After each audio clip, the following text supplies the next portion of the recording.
¿Qué tal? ¿Cómo les va? ¿Cómo andan? Hoy les estoy trayendo el programa número 627. La primera nota que vamos a ver es sobre la captura de carbono generada por la ganadería. El Instituto de Promoción de la Carne Vacuna Argentina, el IPCBA, publicó un informe donde habla de este tema.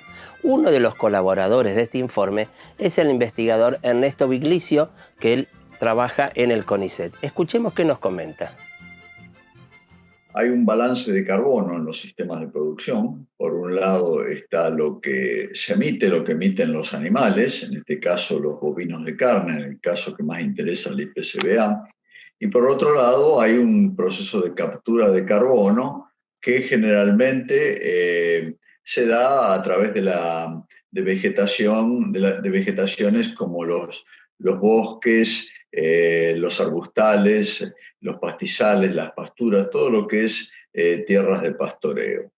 Entonces, esencialmente, lo que se está buscando actualmente es medir cuánto emiten los animales. Los animales emiten por 3 vías a través de las emisiones entéricas, metano y metano y óxido nitroso, por un lado, y por otro lado tenemos la capacidad de las pasturas o de las tierras de pastoreo donde está integrado el rumiante para capturar carbono. Entonces hay un doble flujo. Por un lado están las emisiones que producen los rumiantes, pero también puede haber emisiones por una tercera vía, por ejemplo, cuando se deforesta, cuando se quema la vegetación, ya sea espontáneamente o como pauta de manejo.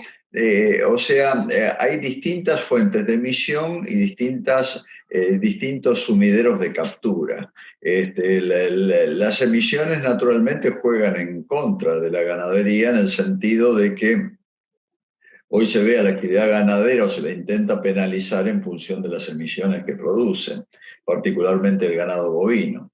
Pero por otro lado tenemos sumideros de carbono que generan y llegan a balancear esas emisiones, y estos sumideros son básicamente el producto de la fotosíntesis. Lo que ocurre es que creo que sabemos más de la forma en que se captura carbono en la biomasa aérea y en la biomasa subterránea, de la forma en que se captura carbono diríamos, en el suelo, como carbono orgánico del suelo. ¿Por qué?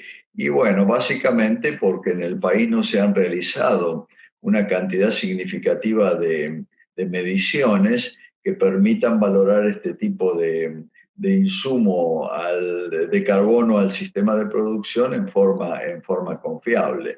Entonces estamos trabajando hoy con aspectos, digamos, hipotéticos de esta situación, con algunas pocas mediciones que existen, y si no, a través de modelos que intentan representar la realidad matemáticamente.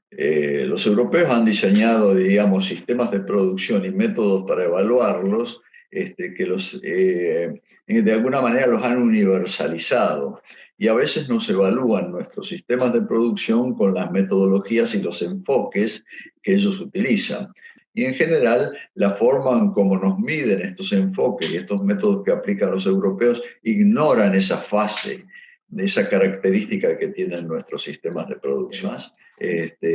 Y bueno, eso es algo que tenemos que defender y que tenemos que mostrar en los foros internacionales, que nuestros sistemas de producción no son exactamente iguales a los de otras partes, a los que digamos se practican o se desarrollan en otras partes del mundo.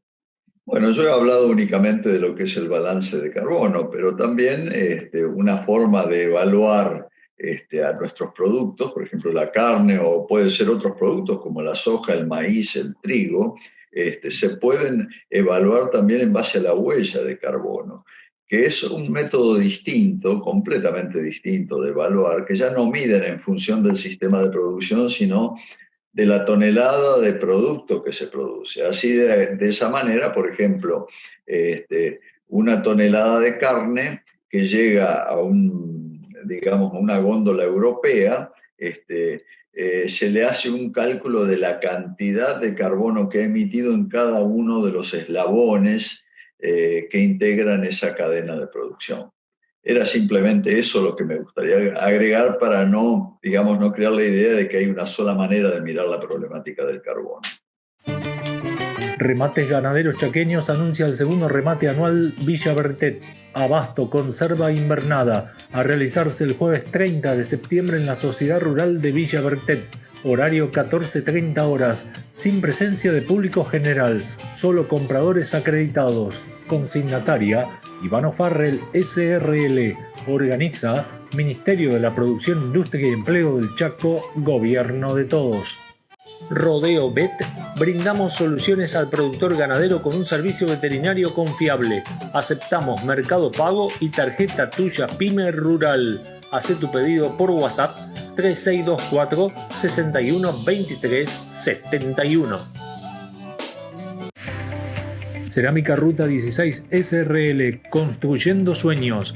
Planta industrial de altísima eficiencia que produce ladrillos cerámicos de máxima calidad.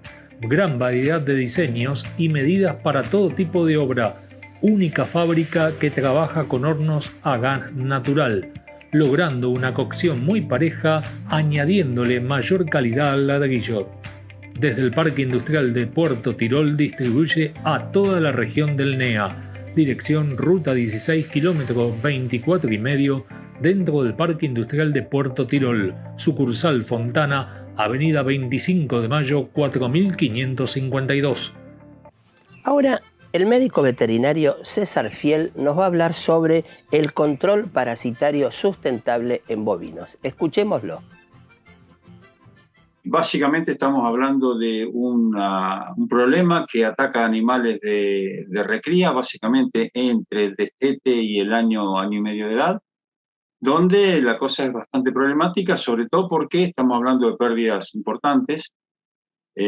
Sacábamos ayer o anteayer sacábamos una cuenta y en realidad midiendo el problema actual, aún con los tratamientos que se están usando y haciendo un cálculo conservador, muy conservador, de 15 kilos en esa etapa, que tranquilamente se pierden más, digamos, la parasitosis subclínica, por ejemplo, abarca 30 kilos sin que se vea la diarrea. Estamos hablando de arriba de un 20% de lo que se exportó en el periodo marzo 2019-2020 de carne. O sea, indudablemente estamos hablando de un problema bien importante que se complica sobre todo porque esa pérdida no se recupera después. O sea, si hablamos por categoría, la desparasitación al destete es el punto de arranque, y eso no quiere decir de que no haya problema en el ternero al pie de la madre. Lo que estamos diciendo es que siempre en los destetes sobre base pastoril vamos a tener problemas de parásito como limitante en el periodo otoño-invierno, básicamente, y no siempre vamos a tener problemas en el ternero al pie de la madre. O sea, el punto de partida es el destete, y a partir de ahí el veterinario tendrá que empezar a controlar durante 5 o 6 meses para evitar justamente las pérdidas que hablábamos antes, las pérdidas subclínicas, que son las de difícil detección desde el punto de vista clínico. O sea, no hay diarrea, no hay papada, no hay ningún indicador de que el parásito esté. Básicamente en pampa húmeda nosotros tenemos un problema localizado en la recría en el primer otoño-invierno, donde se marcan diferencias muy importantes, pero donde la posibilidad de diagnóstico está, simplemente hay que buscarlo, el problema, detectarlo y aplicar tratamientos, y donde, bueno, el veterinario tiene una actividad central, pero estamos hablando, insisto, de cuando obtenemos diarrea, las pérdidas, cuando el animal presenta las primeras diarreas, las pérdidas están por encima de los 30 kilos, entre 30 y 50 kilos, o sea que la pérdida subclínica llega a los 25 o 30 kilos, y las mortandades arrancan con pérdidas por arriba de los 50 o 60 kilos. O sea, estamos hablando por animal y en ese corto periodo del año. Después hay otro problema a fin de año, durante el verano, que es fácilmente controlable. El problema más serio y el desafío para los profesionales sigue siendo el periodo otoño-invernal. Si comparamos cría y recría, hemos encontrado problemas en las dos categorías.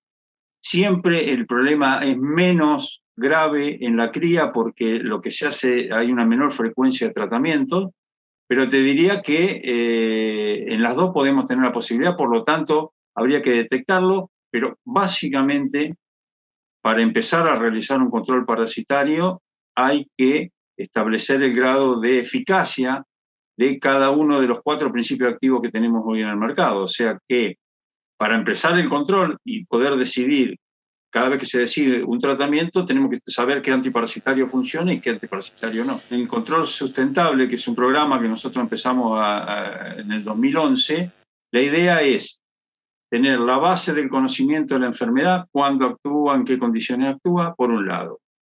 El diagnóstico preciso, es decir, el famoso conteo de huevos en bosta, en materia fecal, el HPG, que venimos hablando hace 40 años, y un programa de rotación de drogas en función de los productos que están funcionando, con el objetivo de rotar principios activos para no generar resistencia tan rápidamente. Los invito a compartir una pausa y al volver vamos a estar viendo una nota que habla sobre el clima para los próximos meses.